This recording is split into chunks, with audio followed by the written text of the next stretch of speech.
What's going on, everybody? And I hope you're enjoying your Thursday morning so far. This is NYG Jeffy T85 here, and I'm bringing you some news around AEW and everything around AEW, and just talking about the wrestling landscape and how much it has changed literally over the past couple of days. Now, we all know about AEW and their big signings they made yesterday.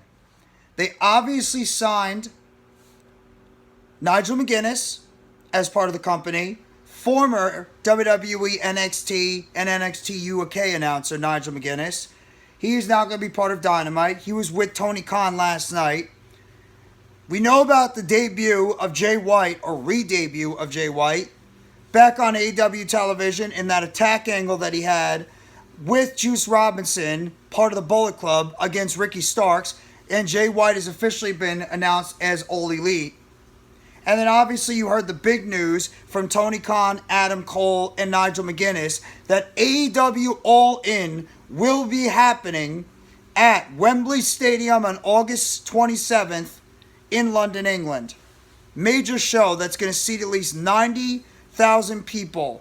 Probably not going to get that in AEW or any show, but that's the amount the stadium can fill, and tickets are going to go on sale on May 5th.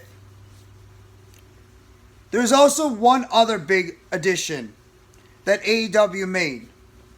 One addition that nobody's really talking about. And that is the addition of former WWE Vice President of Communications, Adam Hopkins, who Tony Khan and AEW signed to a contract, and he is now part of AEW Dynamite. Hopkins began work with AEW last Wednesday, attending live broadcasts of Dynamite last week. The news comes fresh off AEW announcing the hiring of former WWE commentator Nigel McGuinness, as well as the reported major announcement that AEW President Tony Khan has been touting for tonight's Dynamite. Obviously, that being the big stadium show for All-In on August 27th in Wembley. Adam Hopkins is a major signing for AEW. The amount of praise, the amount of work, everything that Adam Hopkins did with WWE has been universally praised. And this is going to go down as one of the biggest hires that AEW can make. After 25 years with WWE, many credit Hopkins with maintaining lines of communications between the company and the pro wrestling media, and also with reshaping Paul Triple H Levesque's initial vision for WWE NXT. That is huge right there. In its fledgling days, Hopkins left WWE early this year with confirmation coming via WWE Champion Big E, calling Hopkins a true professional and a great human when news of Hopkins' release broke. A lot of WWE wrestlers and people behind the scenes were saying how big of an impact it was to lose somebody like Adam Hopkins and how much he brought to WWE back then. Hopkins is not the only member of WWE's front office to recently be hired by AEW. As we remember, the company brought in former WWE Vice President of Global Television Productions and Mike Mansouri. So they just took two of WWE's biggest behind-the-scene guys, and Michael Mansouri and now Adam Hopkins, both of them now are part of AEW.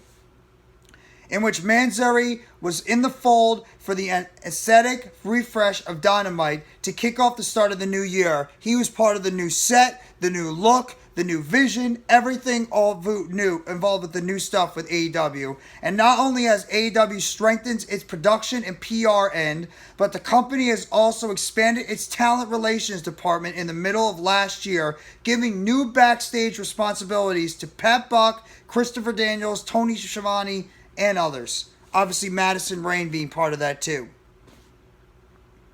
This is a monster signing for AEW. Getting somebody with the credentials and credibilities of an Adam Hopkins and what he is going to be able to do for this company going forward. He has worked 25 years with AEW in terms of fan service coordination, public relations coordinator, manager of media relations, senior manager, public relations, corporate communications, director of communications, senior director, and public relations corporate communications. He was a major part of WWE NXT.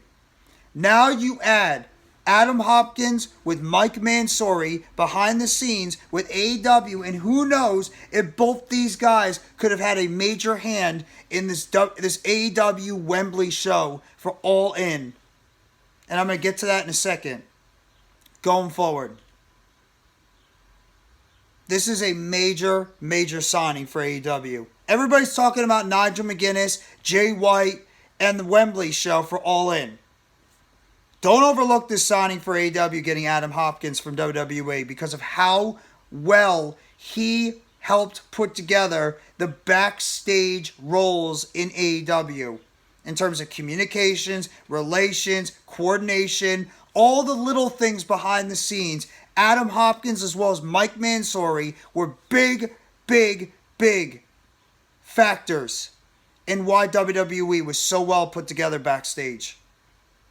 This is a monster loss for WWE and a major gain for AEW. And I would not be shocked if both Hopkins and Mansouri were behind some of what is happening with AEW in terms of that big stadium show.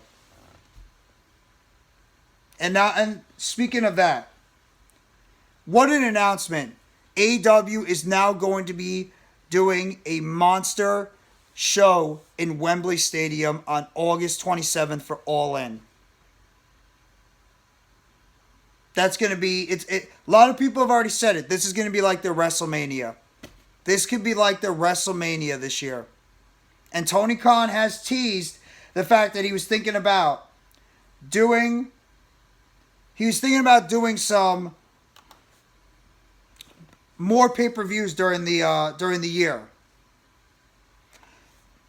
The question is, how are you going to be able to spread out these pay-per-views? Number one. And number two, is this going to be a one-time thing, or is this going to be something that's going to be spread out all through the year? But this is going to be like a one-time thing. It's going to be like an every year thing with this All-In pay-per-view. I love it. I think it's terrific that they're going to be doing it in an open stadium. Hopefully they could seat at least about 30, 40, maybe 50,000 people in that stadium on August 27th. The one problem I have, and a lot of people have said that, it is so close to the All Out show. Apparently it's just like right next to each other. It's literally right next to each other when you have All Out the week after. That's a little bit counterproductive because you're going to be asking fans to be paying two $50 worth shows.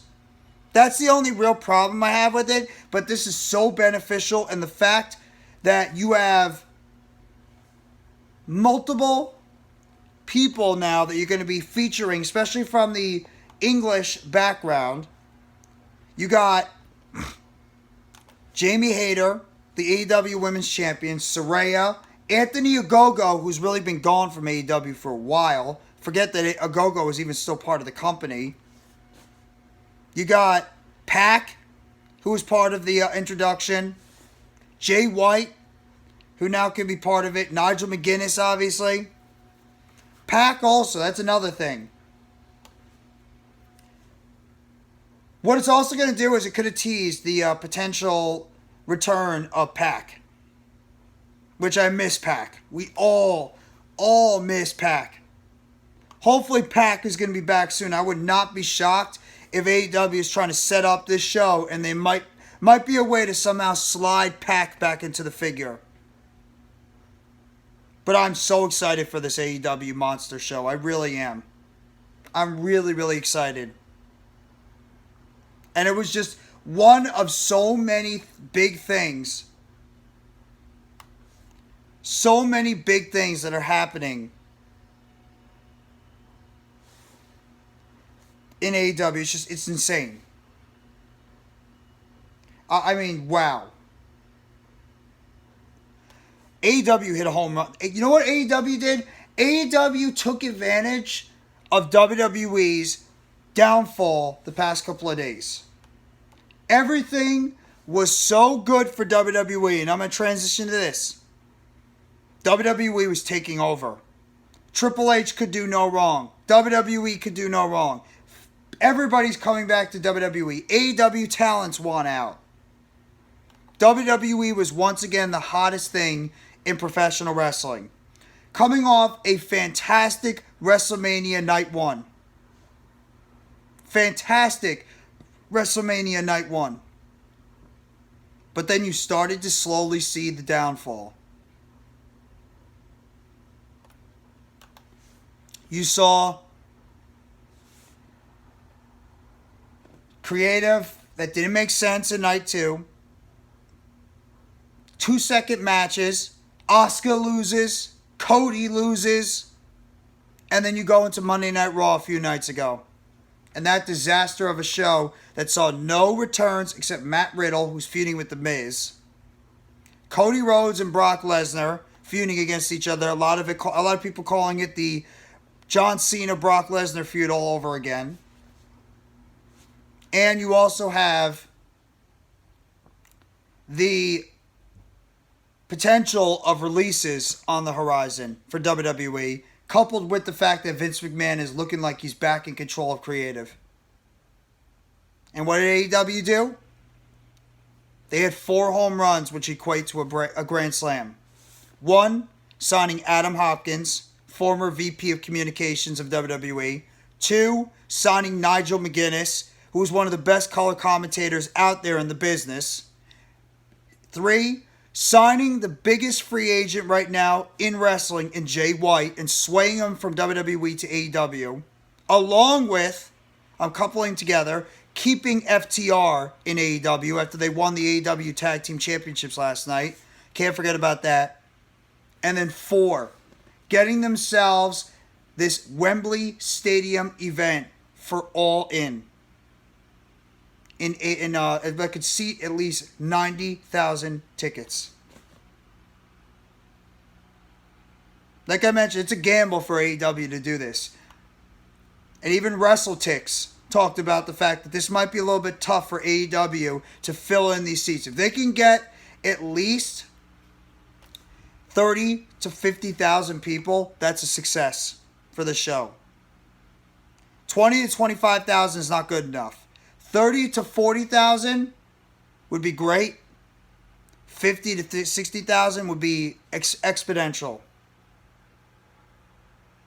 I understand it's going to be a risk that AEW is going to be thrown out there. And even they mentioned WrestleTix.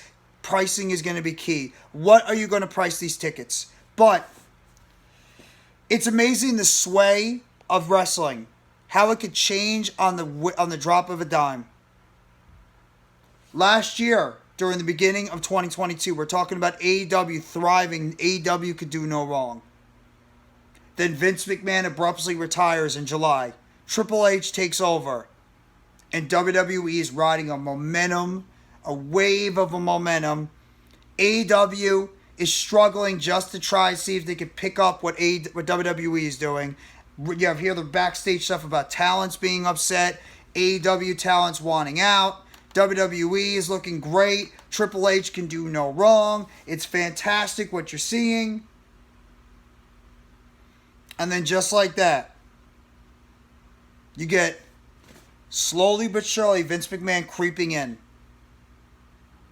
And then you get WrestleMania Night 1, which was fantastic. WWE still riding a huge wave of momentum. And then you get what happened on WrestleMania Night 2 on Sunday. You get the disaster known as Monday Night Raw, Vince McMahon back in control of creative, and Tony Khan throwing out monster things. A terrific AEW Dynamite show. FTR wins the AEW Tag Team titles. They're staying with AEW long term. Jay White, who is looking like mostly going to go to WWE, he changes course and now he's involved, and now he's signing with AEW. Nigel McGuinness, one of the best color commentators, who was released by WWE late last year, is now part of AEW. Adam Hopkins, the former WWE President of Communications, and 25-year experience working multiple great roles behind the company, signs with AEW, and he already made some of his impact. And then AEW announcing a big show in Wembley Stadium in London, England on August 27th for AEW All-In. It's amazing how the world of wrestling could just change on the dime. And right now, all everybody is talking about is AEW. AEW is on the tip of the tongues of everybody. That's why you love professional wrestling. And now everybody is probably going to want to go run right to AEW again. Because Vince McMahon is back in charge in WWE. And AEW is coming off arguably one of their best shows in a long time. Top to bottom. This is why... This is the professional wrestling in a nutshell. You guys let me know in the comment section what you thought about this news with AEW signing former WWE Vice President of Communications Adam Hopkins to a deal. He's now going to be part of AEW along with Mike Mansouri backstage trying to reshape and make AEW even more of a global conglomerate. The AEW All-In show that's going to be happening on London, England at Wembley Stadium on August 27th with tickets going on sale, pre-sale registration on May 5th. FTR is staying with AEW. Jay White is All Elite. He's now part of AEW. And the ever-changing pendulum and seesaw teeter-totter of professional wrestling. Hit that like button if you haven't already. Give a sub to NYG Jeffy T85. More news, updates, and chatter surrounding the AEW and WWE. Turn on the bell for notifications. The next video is short dropping on the channel surrounding WWE and AEW. And let me know in the comment section what you think about the ever-changing tide of professional wrestling. 1 minute it's AEW, the next minute it's WWE. Changing back and forth. What will happen next? We are all on our pins and needles thinking what could be next in the world of professional wrestling. Thank you very much, everybody. Have a great rest of your Thursday. Take it easy, and let's see what both AEW and WWE have cooking for us the rest of this week and heading into next week.